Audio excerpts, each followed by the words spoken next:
Hello and welcome to another episode of bio Mandir. यहाँ पे हम माइटोसिस एंड मियोसिस के डिटेल्स के बारे में डिस्कस करेंगे। We'll talk about mitosis first. अब माइटोसिस में पर्टिकुलरली जो फेजेस होते हैं उनके बारे में हम बात करेंगे। तो first phase is the prophase which is जहाँ पे क्रोमैटिन आपका जो है वो कंडेंस होने लगेगा और क्रोमोसोम का फॉर्मेशन शुरू होगा।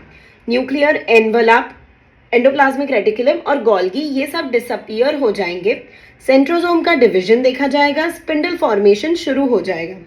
एक क्रोमोसोम जो है उसके पास अगर एक ये क्रोमोसोम है डुप्लीकेटेड क्रोमोसोम, उसके पास यहाँ पे दो जगह पे दो काइनेटोकोर्स प्रेजेंट होंगे on one chromosome has two kinetochores, जहाँ पे स्पिंडल फाइबर्स आके अटैच होंगे फ्रॉम द अपोजिट साइड, मतलब इस तरफ से स्पिंडल फाइबर आके अटैच होंगे।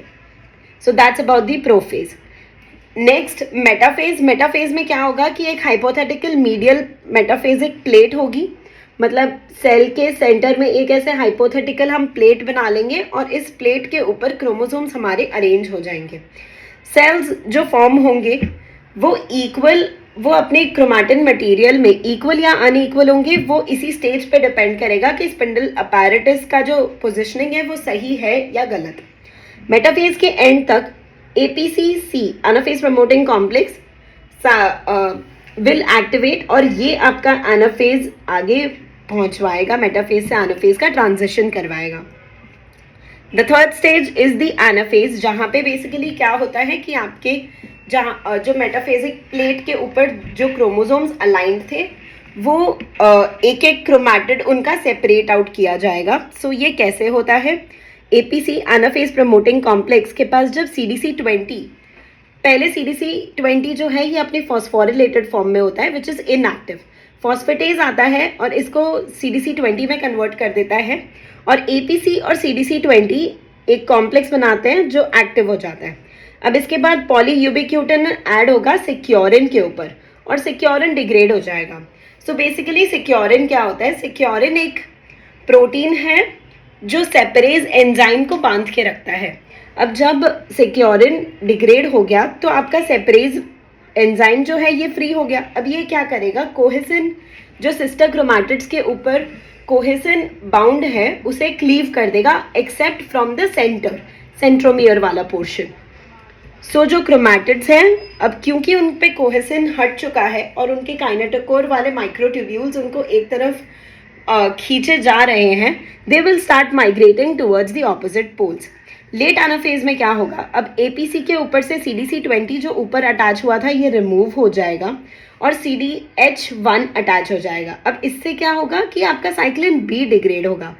रिमेंबर कि साइक्लिन B जो है आपका वो माइटोसिस प्रमोटिंग फैक्टर था, राइट? हमें साइक्लिन B को डिग्रेड करना पड़ेगा ताकि हमारा M फेज फिनिश हो सके। तो अब यहाँ डिग्रेडेशन के लिए CDC20 निकल गया और CDH1 आ गया APC के ऊपर। अब यहाँ क्या होगा कि जब साइक्लिन B डिग्रेड हो गया तो एक तो हमारा सेल टीलोफेज की तरफ प्रोसीड कर जाएगा, दूसरा MPF हमारा एक्टिव हो गया, इसीलिए जाके टीलोफेज के इवेंट्स हो पाए। तो MPF जब इनएक्टिव हुआ, माइटोसिस प्रमोटिंग फैक्टर, तो अल्टीमेटली होगा क्या कि हमारे जो न्यूक्लियर एनवेलप, एंडोप्लाज्मिक रेटिकुलम और गोल्गी जो हमारे डिसअपियर हो गए थे वो रीअपियर होने लगेंगे। स्पिंडल फाइबर्स डिसअपियर हो जाएंगे और क्रोमैटिन हमारा डीकंडेंस होना शुरू हो जाएगा, वापस अपनी थ्रेड लाइक स्ट्रक्चर फॉर्म में आ जाएगा। अब ये सारे जो भी हैं ये टीलोफेज में ये इवेंट्स देखे जाते हैं, इसे कहते हैं telophase. Ultimately, this will be followed by cytokinesis, which is basically the division of the cell. अब ये दो तरीके से प्लांट सेल में अलग तरीके से होता है, एनिमल सेल में अलग तरह से होता है। प्लांट सेल के अंदर एक सेल प्लेट फ्रैग्मोप्लास्ट बनती है जो सेंटर से पेरीफेरी की तरफ जाती है और दो सेल को डिवाइड करती है। यहीं एनिमल सेल के अंदर एक क्लीवेज फरो बनता है जो एक्टिन का मैश होता है और ये पेरीफेरी से मतलब साइड से सेंटर की तरफ मूव करता है एनिमल सेल में। नेक्स्ट हम मियोसिस के बारे में बात करेंगे।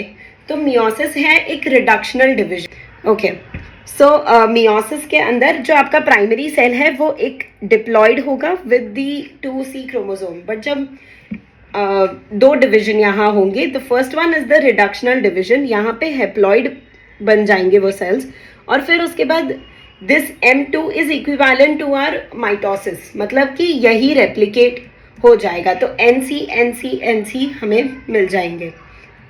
मियोसिस 1 के कुछ पर्टिकुलर स्टेजेस होते हैं जिनके बारे में काफ़ी क्वेश्चंस पूछे जाते हैं। तो ये है LZPDD, which is leptotene, zygotene, pachytene, diplotene and diakinesis. Leptotene में क्या होता है, न्यूक्लियस प्रेजेंट है, न्यूक्लियोलस भी प्रेजेंट है, क्रोमैटिन का कंडेंसेशन सिर्फ शुरू हुआ है यहाँ तक। जाइगोटीन आते आते होमोलोगस क्रोमोसोम्स में पेयरिंग होने लग जाएगी और साइनाप्सिस या साइनाप्टोनोमल कॉम्प्लेक्स का बनना हो जाता है। पैकेटीन में क्या होगा कि क्रॉसिंग ओवर होगा या रिकॉम्बिनेशन देखा जाएगा और ये टेट्राड स्टेज है। Next followed by is diplotene. अब डिप्लोटीन के अंदर क्या होता है, न्यूक्लियर एनवेलप अभी भी है but cross like structure is visible. अब जो मेमेलियन oocyte है अपने G2M स्टेज में जहां अरेस्ट करता है वो डिप्लोटीन स्टेज है। अब यहाँ पे उसको प्रोजेस्ट्रॉन चाहिए in order to proceed further. Progesterone का सिंथेसिस एक फीमेल बॉडी में प्यूबर्टी में होता है। तो अडोलसेंस या प्यूबर्टी हिट करने से पहले एक फीमेल के अंदर जितने भी एग्स हैं वो डिप्लोटीन वाले स्टेज पे रुक जाते हैं। Once the progesterone is synthesized, इसके आगे के स्टेप्स होते हैं। Now diakinesis is when the nuclear membrane exactly disappears and spindle fiber visible हो जाते हैं। मतलब ये एंड हो गया आपके प्रोफेज 1 का। अब मेटाफेज, एनाफेज, टीलोफेज में सिमिलर कॉन्सेप्ट्स ही हैं जो हमने माइटोसिस के लिए पढ़ा, जैसे कि पर बात ये है कि मेटाफेज 1 में पेयर्ड क्रोमोसोम्स में स्पिंडल फाइबर का अटैचमेंट होगा। एनाफेज में 1 में होमोलोगस क्रोमोसोम्स ऑपोजिट साइड पे भेजे जाएंगे एंड टीलोफेज 1 में 2 न्यूक्लियाई विजिबल होगी with a single copy of chromosome. यही क्रोमैटिन डीकंडेंस हो जाएगा और स्पिंडल फाइबर्स भी डिसअपियर हो जाएंगे।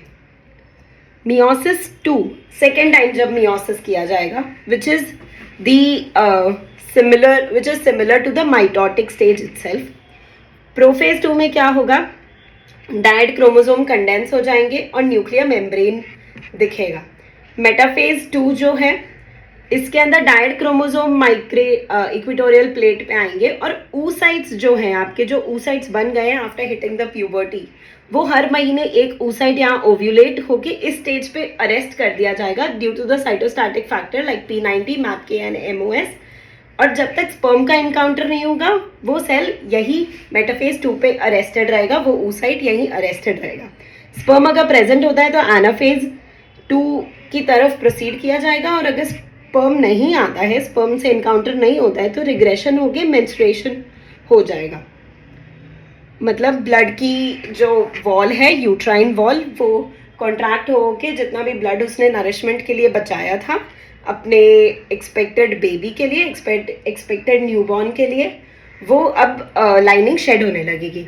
अब एनाफेज 2 में क्या होगा, क्रोमैटिड सेपरेट होंगे, यहाँ क्रोमैटिड सेपरेट होंगे, यहाँ क्रोमोसोम सेपरेट नहीं होंगे and they move towards the opposite poles.